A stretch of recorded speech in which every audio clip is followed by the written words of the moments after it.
to start the program, let's do a mindful walking session.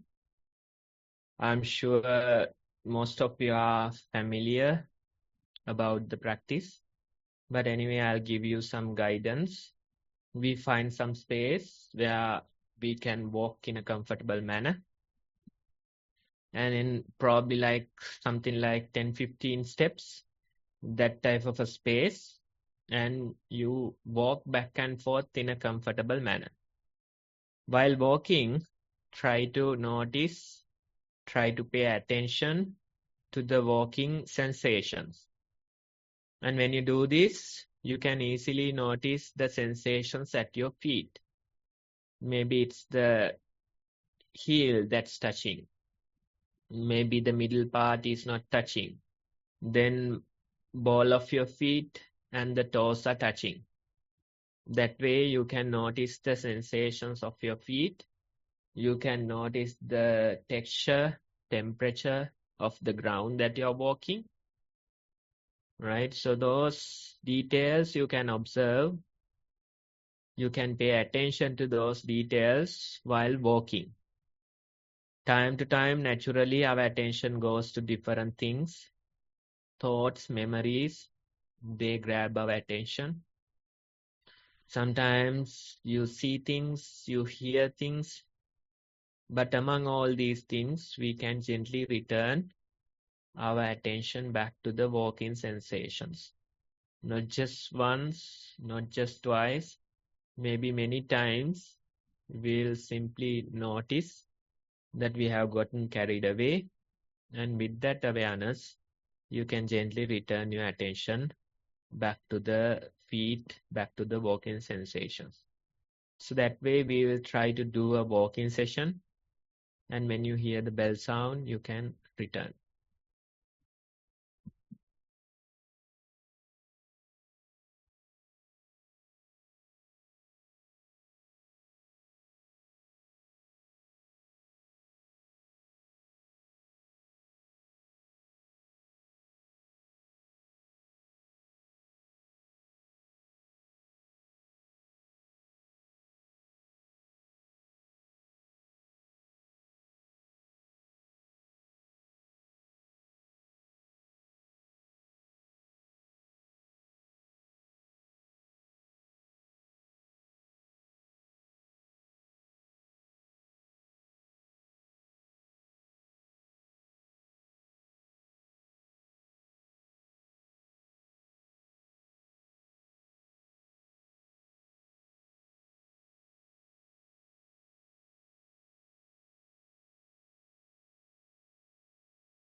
Okay, everyone.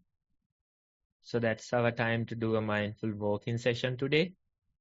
I hope all of you got to practice and got the idea of mindful walking. You can do it on your own daily, at least like 30-40 minutes. If you do a mindful walking practice, that's how you can develop. With that, you can take over, Arosh. Thank you very much, Bhante. We now come to the part of our regular program where we listen to a short talk, reflection on how we can develop and integrate mindfulness practice into our lives. So today we're continuing, I think, a topic that was started in the last session based on this quotation from the movie Kung Fu Panda. Don't push past memories, deeper inside yourself. Let those memories breathe and let old wounds heal. So now, with the greatest respect, I would like to invite Venerable Dhamma Kusala Thero to deliver today's Dhamma talk, mindfulness talk and reflection. With much merits, Bhante, over to you. Okay, everyone. So this is a continuation from the last time. I think we discussed certain aspects of it last time. So today we are again taking the same topic and we will see how we can relate the same topic to our lives. Now, when we think about the past memories, we had to go through certain difficult experiences.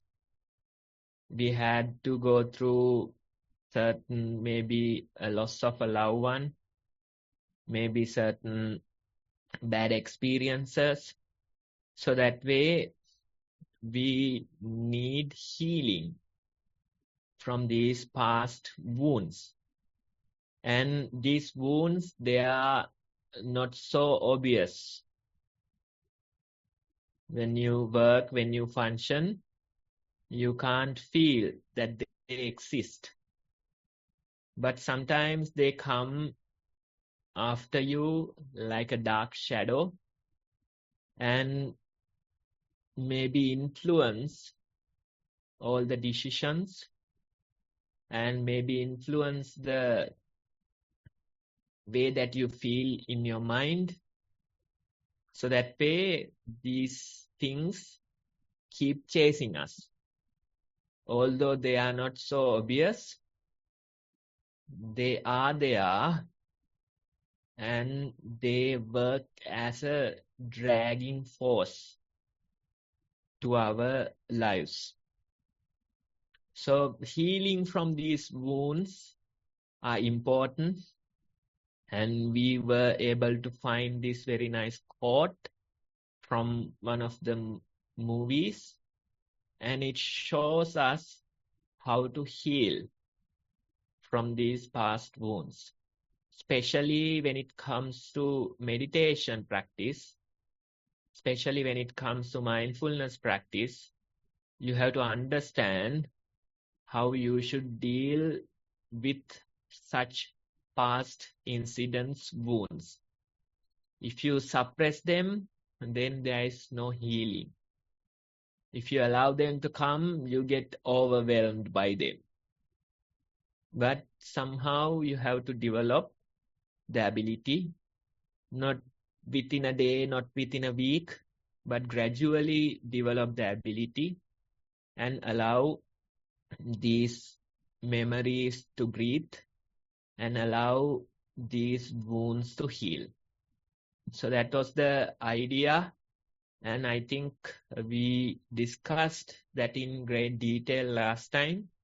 Now today, I'll bring your attention to some other aspect of the same topic or same idea. Now, let's forget about the past for a while. Of course, all of us had to go through unpleasant experiences. All of us had to go through loss of loved ones, right? So that's past. How about the future? Are we ensured that we don't have to go through such experiences in the future? Do you have a guarantee that you don't have to go through difficult experiences in the future? Do you have a guarantee that you don't have to go through the death of loved ones in the future? Right? There is no such guarantee. And of course, we all know that we will have to go through many of such experiences. Although we like to think otherwise, that is the reality. That is the reality. So all of us in the future is uncertain, and we don't know what will come towards us. We don't know what's around the corner, right? So how can we be better prepared for the events to come, right? That's the important thing. That's what I would like to focus today. How can we be better prepared for such events in the future? Now we have learned some lessons from the past, and we are doing our mindful practice to heal from those past wounds. And the importance of mindfulness is that it can help you be prepared for the future events to come. Maybe in the past, you didn't know the idea of mindfulness.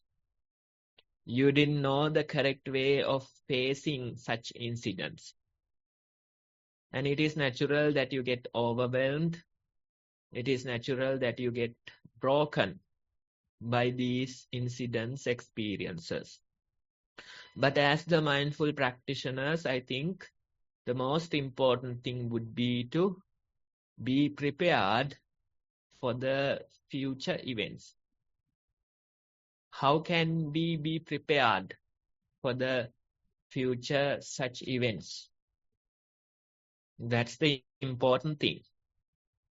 Now, let's think about this. Now, if I ask you, what are the choices that you made today?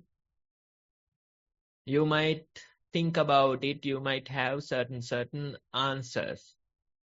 Maybe you made a choice what to eat for breakfast.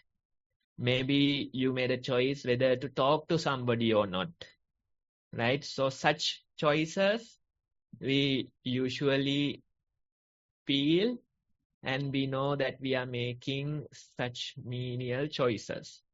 What to eat, whether to talk, whether to do something or not. So those things are menial. Those things take only little effort in your daily life, right? So if I ask you what are the choices that you made today, you might come up with such answers. But in reality, although you make choices with the body, although you make choices with your words, in reality, you are making many more choices than these simple ones. Especially in your mind, every moment you are making choices. Whether you know it or not, that's a different matter.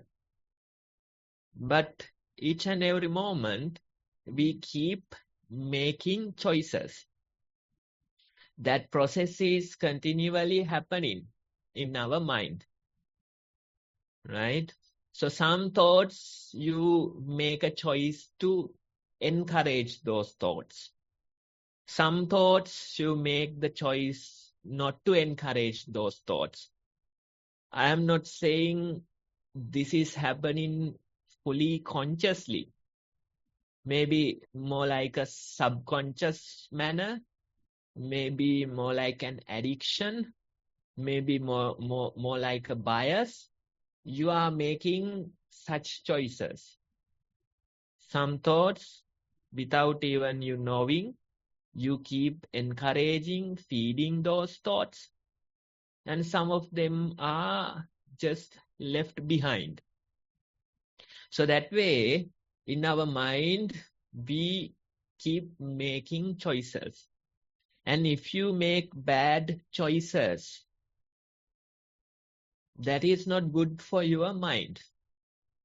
For example, I saw this podcast couple of weeks ago, and those people, they were not meditators, but they were talking about a similar problem. They were saying it's like your mind has a certain capacity. Your mind has a certain bandwidth. And if you are occupied with some negative matters in your life, then that capacity, probably like 30% of that capacity is given to that negative matter. Maybe let's say you are in a relationship with somebody, and that person is an idiot, and that person is fighting continuously, demanding, making you occupied with those things. Let's say every day, if you had to go through such negative influences, every day if you had to go through such a relationship, then what happens is that probably like 30-40% of your mind capacity is occupied with that negativity. You have made a poor choice to be with that person, and as a result, daily you sacrifice your mind's capacity. So these people were talking about that idea, and they were saying that once you do that, only 60% of the capacity is left for the other things. You have given 40% of your capacity for this relationship, this negative influence in your life, and the remaining 60% is the only thing that you have for all the other matters. Right? So imagine getting involved in such a matter. Imagine daily sacrificing your precious mind's capacity for a negative influence.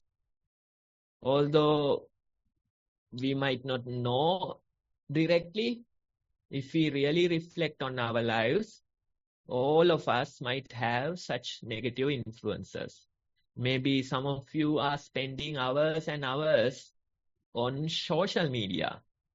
And when you go on social media, usually whatever that grabs our attention, they are not usually positive. That is a fact, right? Go on YouTube and see where your attention goes. Go on Facebook and see what grabs your attention, right? So this way, most of the time, if you spend many hours on social media, your attention might go to negative things daily for many hours. Those negative things will influence you, right? So that way, we are sacrificing the precious capacity of our mind to unwanted things. And as a result, you are left with only 40% or maybe like 60% of the remaining capacity.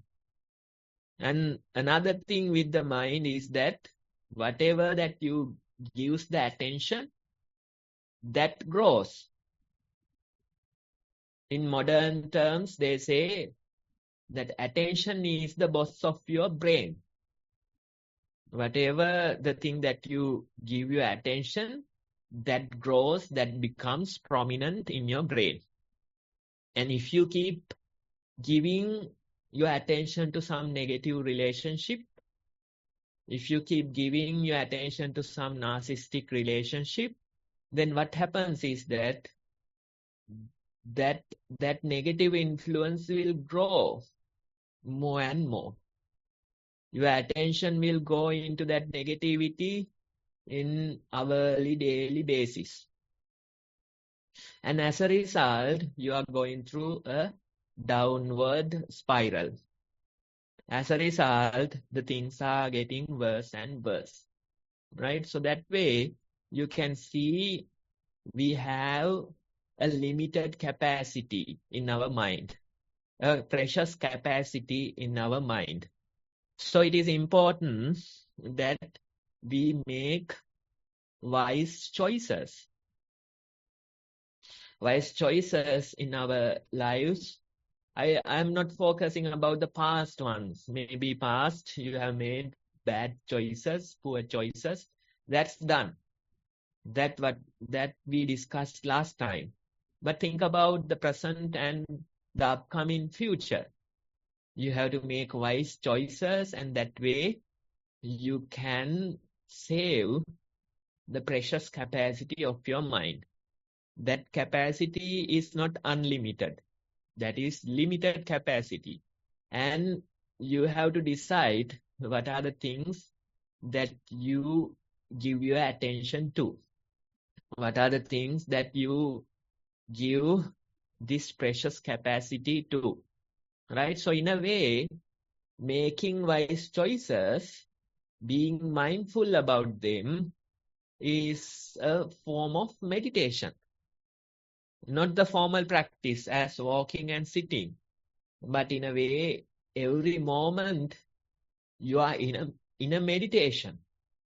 When you talk to people, when you do things, when you browse the internet, if you be mindful, if you make wise choices, then you are getting rid of these negative influences that occupy your mind capacity. Right? So that's a way of making better choices. That's important. Although it doesn't show any value in short term, in long term, it will make a huge difference in your life. Because I'm sure you all know some people who have gone through that downward spiral. They keep giving their attention to negative things and they are getting worse and worse. It's always a downward spiral. And when you are halfway through the spiral, it's not easy to get out of it.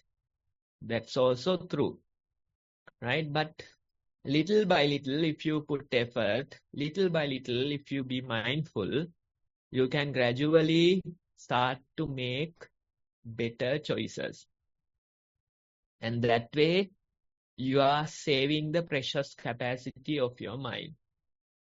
And you can utilize that capacity for the valuable things in your life. Maybe giving that attention capacity to your children, giving that attention capacity to your studies, giving that attention capacity to develop a new skill, maybe playing a musical instrument, right? So that way, you can utilize that precious capacity for the positive things, for the things that will make you happy and contented, right? So that's important. That's how we can be better prepared for the future events to come, right? Past is done, past is gone. But in the future also, we have to face this life. In the future also, we have to go through difficult experiences. And if you make these better choices, wise choices, every moment, every second, every day, every week, then I'm sure most of the negative events to come will be eliminated. Right? It's always a changing dynamic. There's no fixed anything. Right? It's always changing. So if you get influenced in negative matters, then of course more and more negativity will follow you.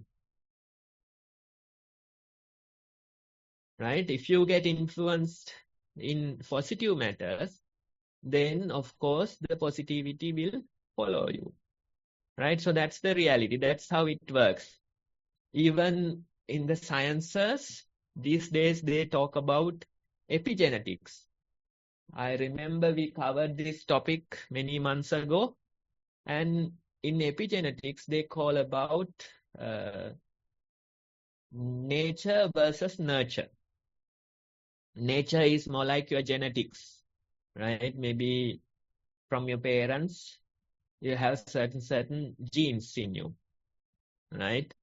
From your parents, maybe you have a cancerous gene, right? So are you destined to have a cancer in the future? That is not like that. It doesn't work like that, right? Instead, nurture also matters. Nurture is more like making better choices. Every day, every moment, we are making choices, right? So if we can make better choices, then you have the capacity to make that cancer gene latent. That's why they call this epigenetics. Epi means above genetics. What is above genetics? There's this chemical flagging on these genes, and depending on the nurture part, depending on the choices that you make, you can decide whether you activate or whether you keep it latent, right? Of course, it is not conscious process, but making better choices helps, right? So that way you can see even the genetics, whatever you have in your genetics, you can change those behaviors as well. So it's a ever-changing dynamic that we are in. There is nothing fixed. There is nothing destined. Instead, it's always a changing dynamic. If you are present, if you are mindful, if you make better choices, then the future will change for the better. That is guaranteed, right? And how to be more prepared for the future? There's only one way. You can be prepared by being present in the moment, making better choices in the moment, right? Each and every moment, you are making choices, and that way you can change the future for the better. That's what the mindfulness will do. That's how the mindfulness will influence you. We don't know what's around the corner.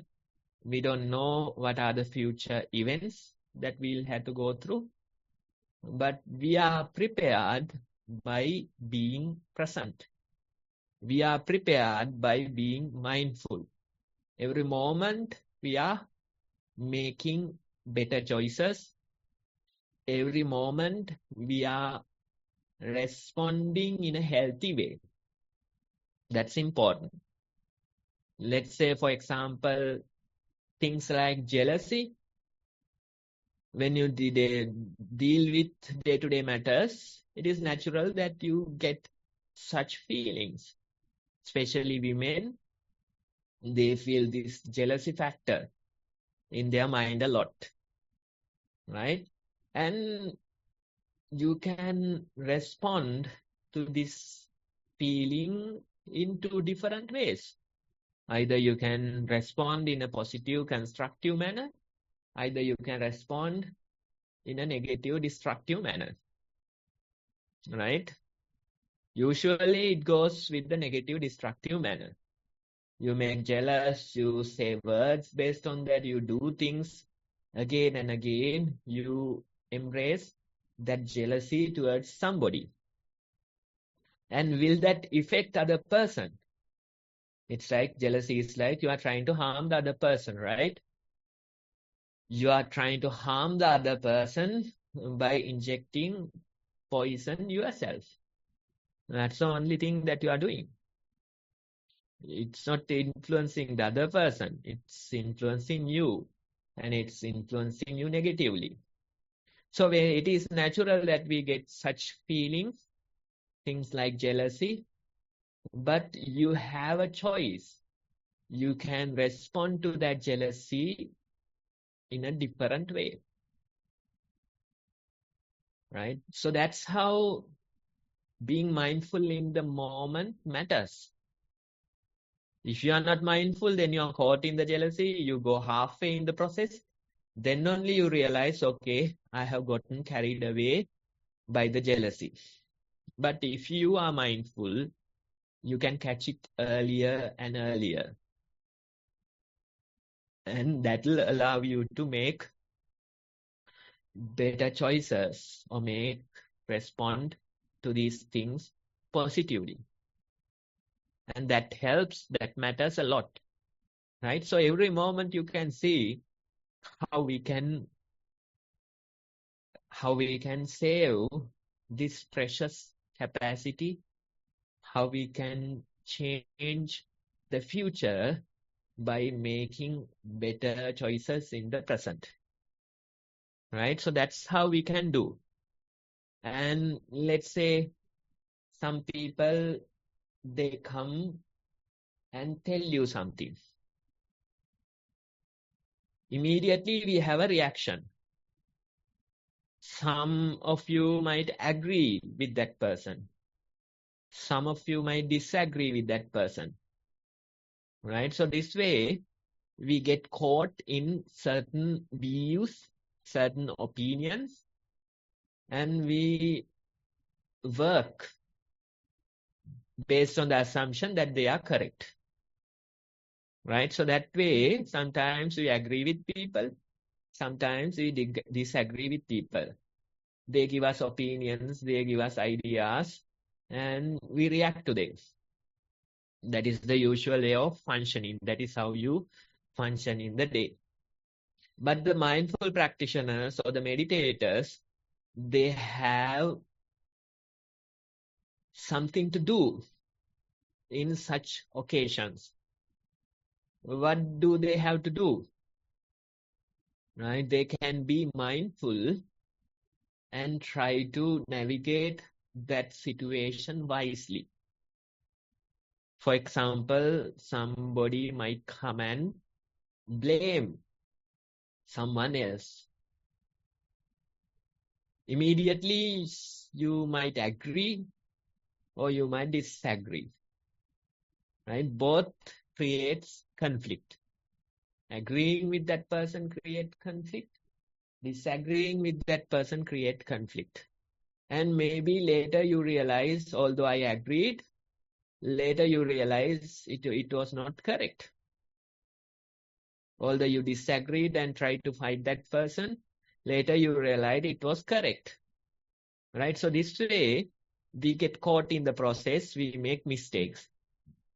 And such mistakes, when you make them repetitively, can lead you to disasters. Right? So the meditator, they have something to do in such moments. What do they have to do? They don't agree with such opinions, views, and no, they don't disagree as well. Right? They don't agree and they don't disagree as well. They simply acknowledge what is said and simply navigate that situation without agreeing or disagreeing. That's a valuable skill that you can develop in your mind. And the world or the other people, they don't like that. They will tell you what is happening with you. You have to either agree or disagree. Just come and join me or either fight me. Right? So that's the way that they usually respond. That's how the world expects you to do. But the meditators, they try to create this balanced mind, or they try to create this open mind. Whatever the opinions that are given, they don't immediately agree to them. nor they disagree with them. They simply acknowledge what is said and simply move forward with that balanced, open mind. And if you can, I'm sure you can't develop it within a day, within a certain incident. But when you try it repetitively, when you do it again and again, little by little, you can really develop this ability. That is very much important. That is very much helpful for you to make better choices. Because if you agree, if that thing is wrong, then you are doomed. If you disagree and if that thing is wrong, then again, you are directed towards a disaster. Right? So instead of doing that, we simply keep an open mind. Keep an open mind without agreeing or disagreeing. We simply acknowledge it and we navigate that situation. And if you can have that attitude in your mind, then you realize with time, you start to make much better, wise decisions. You don't get caught in other people's opinions, ideas. It is not easy for them to deceive you because your mind is open, because your mind is balanced. In a way, this is the middle way. This is the middle practice. You keep an open, balanced mind. And you navigate certain situations with that mind. Even things like happiness, sadness, right? Those emotions, whether positive or negative, this person might not go into extremes of them. Too much of anything is not good. So extreme sorrow or extreme happiness, both of these extremes are not good. And if your mind is getting carried away by the emotions, then without you even knowing, you will escalate things into extremes. That is what happened most of the incidents, most of the people. They weren't trying to do such a thing, but they were caught, they got carried away with the emotions and things escalate too quickly. And maybe ended up killing somebody even, right? Those things happen. You see the news, you read those newspapers, it will tell you there's some small incident, maybe road rage, small incident. But you get emotional, you get carried away, and things escalate too quickly. And you end up killing somebody even. You end up harming somebody, you end up getting into the prison. Right? So those things happen. Why? Because we go into the extremes of these emotions. You will tell me that it's only the negative emotions that you have to be careful. Negative emotions like anger, sadness, things like that. Those things will lead you into difficult things and you might do things that you will regret one day. With the extreme anger, with the extreme sadness, you do things and later you regret. And you will say that it's only the negative emotions that has this bad influence. But in reality, even the positive ones, even the things like happiness, if you go into extremes of those positive emotions, that too is not good. Although you don't see the fault of it immediately, it happens. Right? So that's why even the negative emotions, the extremes of negative emotions, even the extremes of positive emotions. Both these extremes are not good. It's okay to feel happiness, it's okay to feel sadness, but make sure that you don't go to the extremes of them.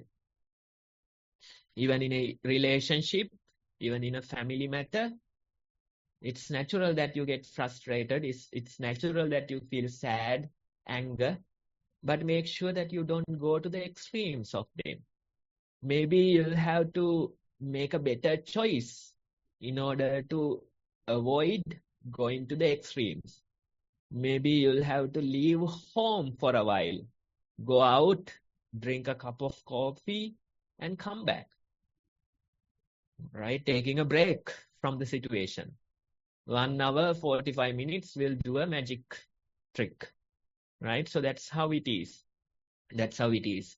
If you can keep that balanced mind, then you will make sure that you don't go to the extremes of these situations. And in a way, that is the middle path. Instead of going to those extremes, this end or the other end, you try to keep this balanced, controlled manner. And that way, you practice the middle path in you. And that is important. That is how you can navigate these situations much better.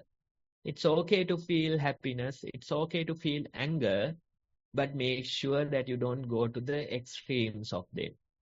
If you go to the extremes of them, then you won't know. You get carried away with them and you won't know what you are doing. Right? So that's how we can be more mindful in the moment. And that's how we can make better choices in the moment. And that's how we can avoid the future disasters to come. You might not be able to avoid everything, but at least we minimize them. And whenever such disasters happen, we are better prepared in our mind. We are better prepared with the power of mindfulness. So that's the idea for today. I hope we did justice to the topic that we are discussing. Thank you for listening. Thank you very much, Bhante.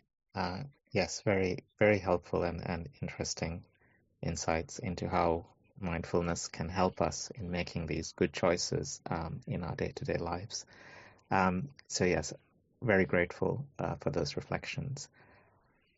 We now move to the section of our program where we recollect and refresh our memories of the guide for mindfulness for beginners, and also listen to practice reports that have been sent in and request Bhante's advice and guidance on those.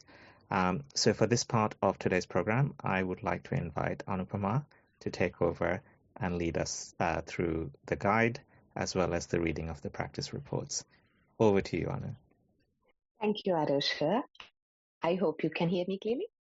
So, as Arosha pointed out, he is going to share on the screen for you the Mindfulness for Beginners in English guide.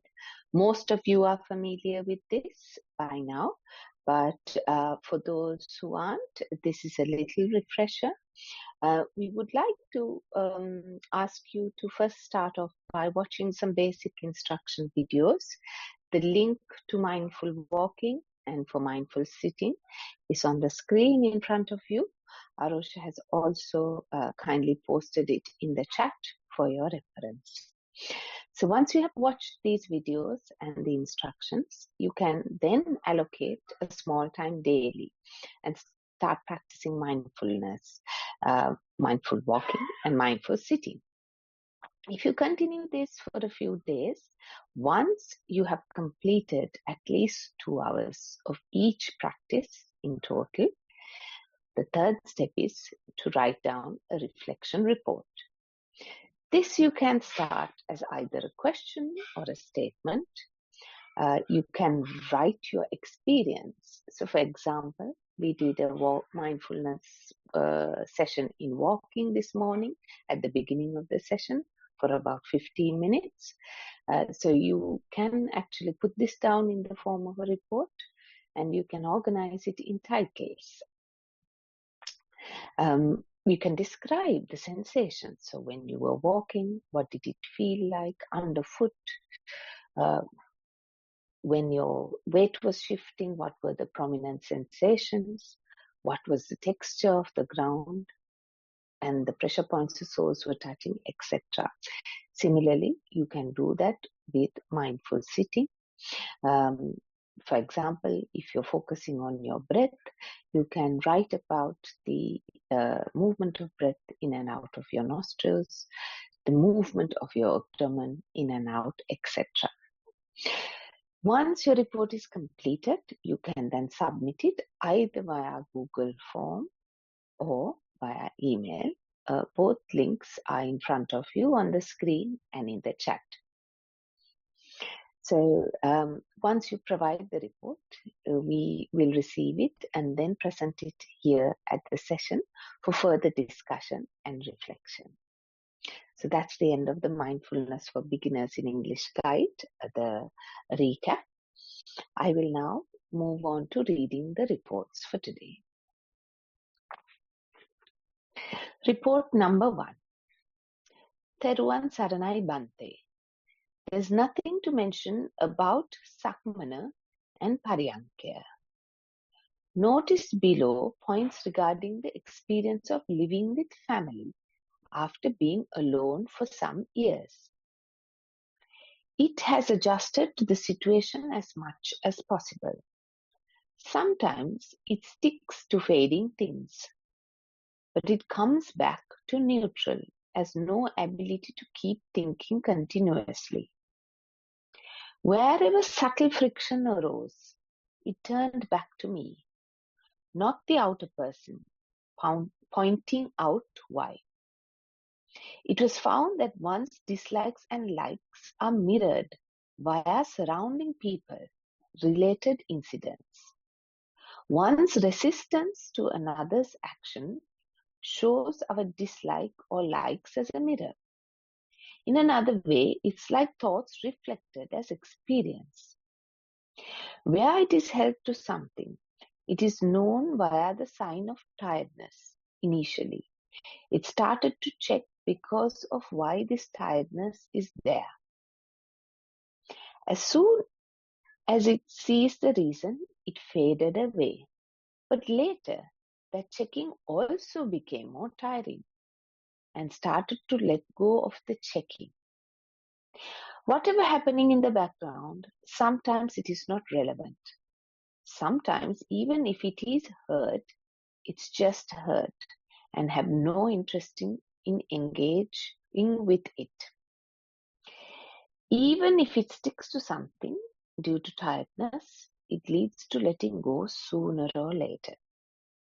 Recently noticed that, like earlier, not able to see the clear boundary between positive thinking and negative thinking. It feels like there is no such two as positive or negative thinking. Theruvan Saranai Bante, end of report number 1. Okay, right. So that's a good way to meditate in your daily life. And that type of meditation is recommended if you want to really improve the practice. Otherwise, we'll do few minutes of mindful walking sitting, but we'll just forget about our daily life and keep being and encouraging unmindful during the day. That's not how it should be done. Instead, this way, if you can pay attention to things, it can do great difference in your life. So I have made some notes regarding the comments that you made. The first one is, sometimes we get carried away with the negative things, but soon it comes back to neutral. That's one of the observations that you have done. That observation is very much related to the comment that we were making in the talk as well. Not going to the extremes of things. It is okay that we feel these things. It is okay we get carried away a little. But you have to make sure that you don't go to the extremes of such situations. You have to take whatever precautions to avoid extremes of such situations. Maybe, as I said earlier, leaving the place for a while, taking a break from it. Right? So that way, we try to maintain some kind of a balanced mind. And the observation that you have done is the influence of mindfulness in you. Otherwise, it won't release your mind that easily.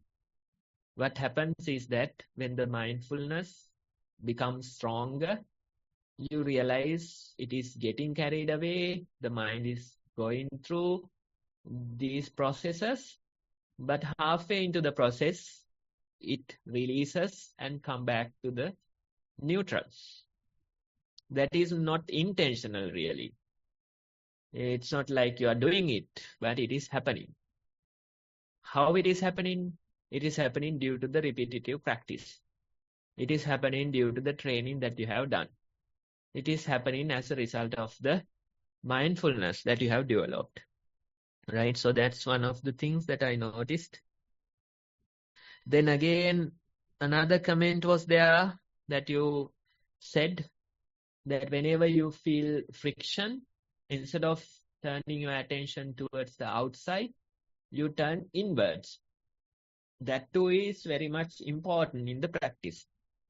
Usually whenever we feel friction, we turn our attention towards the outside. We blame somebody, we blame a situation. That's how we react to such things. But the practitioner, they always turn inwards and see what is the reasoning for this friction. Is it the outside person or is it the issue that you have in your mind? Right? So that's the way of practice. And one of the children from the Satipasala sessions, he was telling that whenever he felt friction, he was noticing the bodily changes in him.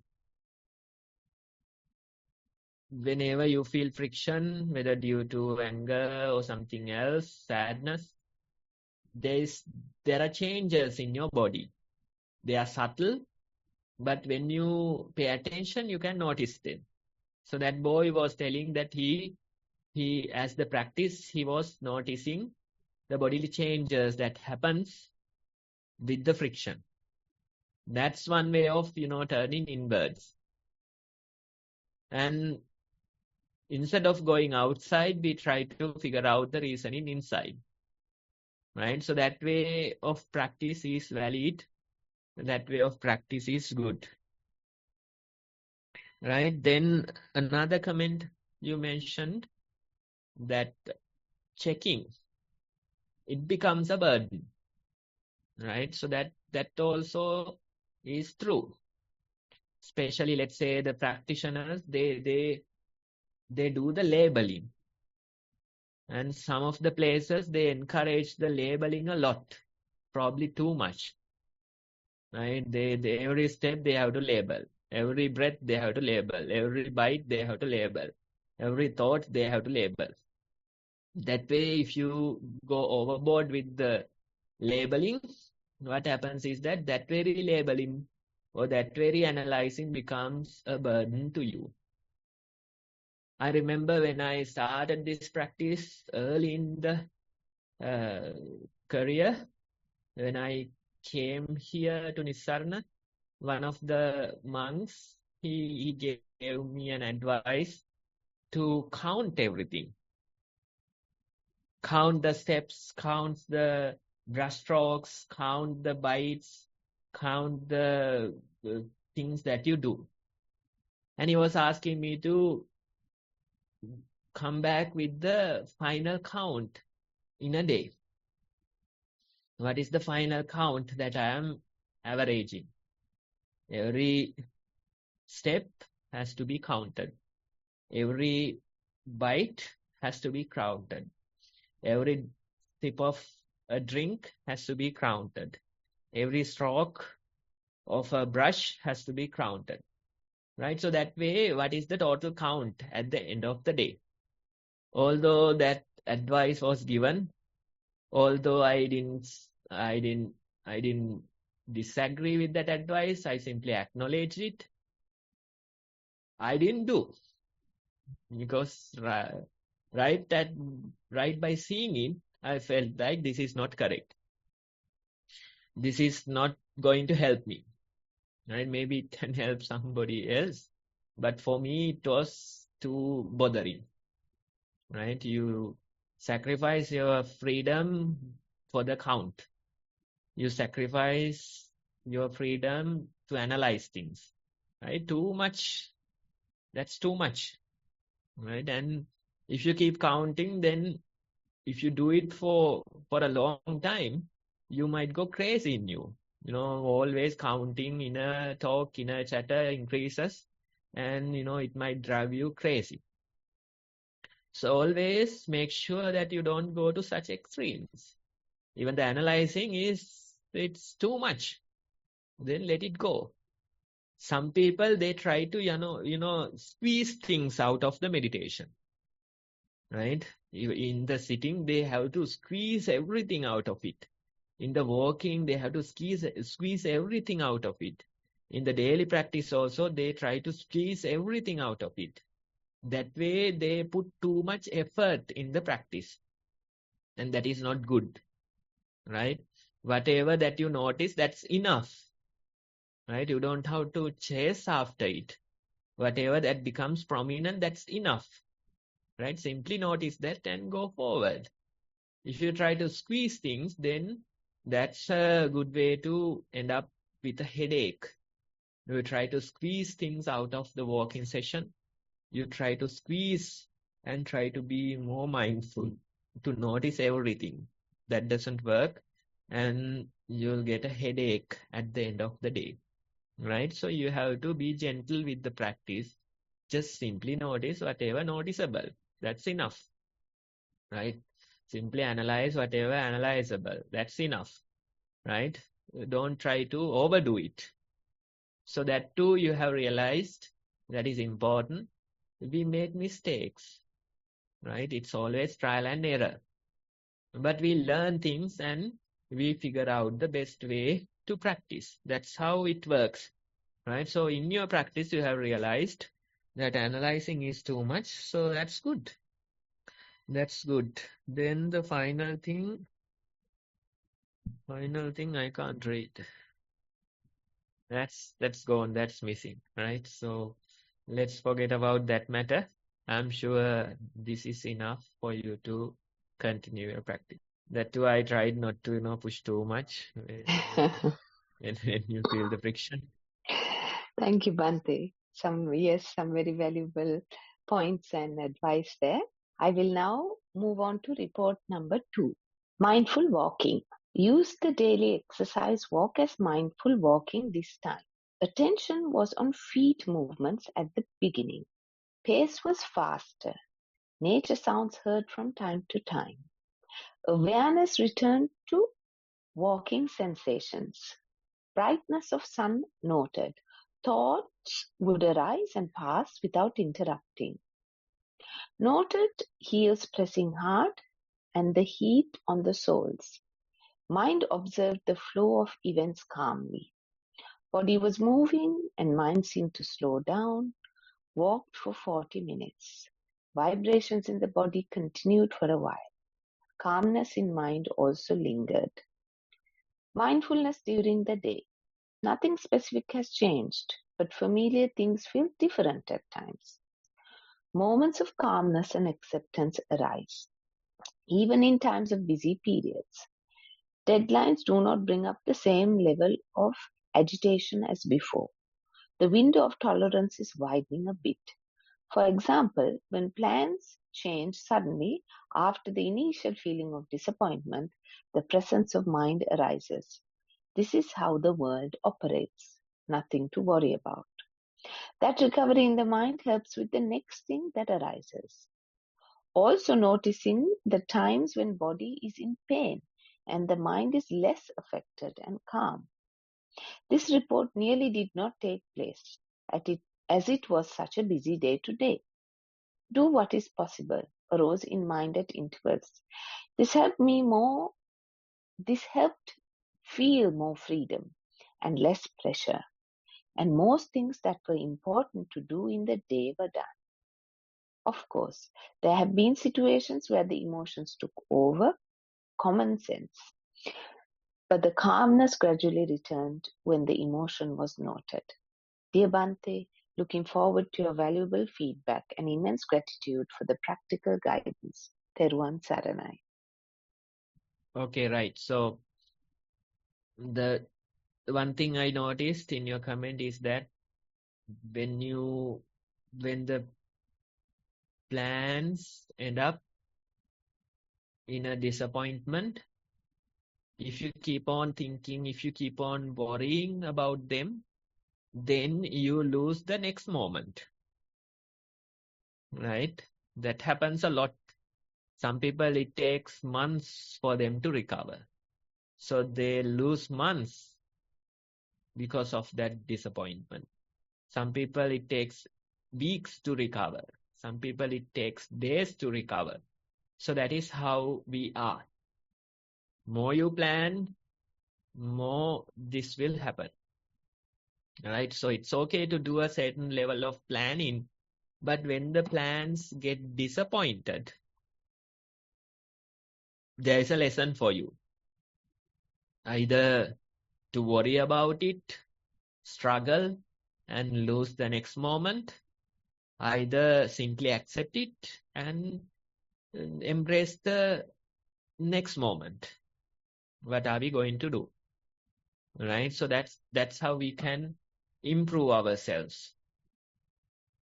When you improve your practice, gradually you realize the mind will practice more and more acceptance towards situation. Although it's a disappointment, although you try to achieve a different something, this happened. So what can you do? Right? So that's the proper way of navigating such situations. Make sure that you don't lose the next moment. Get ready and embrace the next moment, and that moment might contain a greater opportunity than the one you lost. Right? So that's how it is. We are always open for the next moment. It might have a great opportunity, right? And you plan things, some things work out, some things end up in disappointment, but there's this master plan kind of a thing working. That master plan, you are not the whole owner or creator.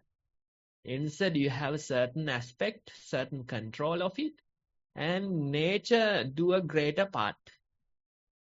Nature brings you opportunities. Nature prevent you from doing certain things.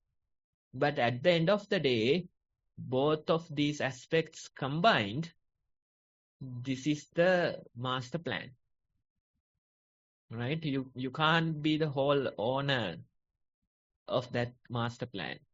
That's not how the world works. Instead, you plan, you have a certain influence. But maybe nature, maybe luck plays a role as well, right? So that way, if you navigate the life, I'm sure that'll be much more efficient. And we don't even know where these things will lead us. Because every moment you are ready to accept the opportunity. And if you keep on accepting such opportunities, then it'll take you to greater lengths.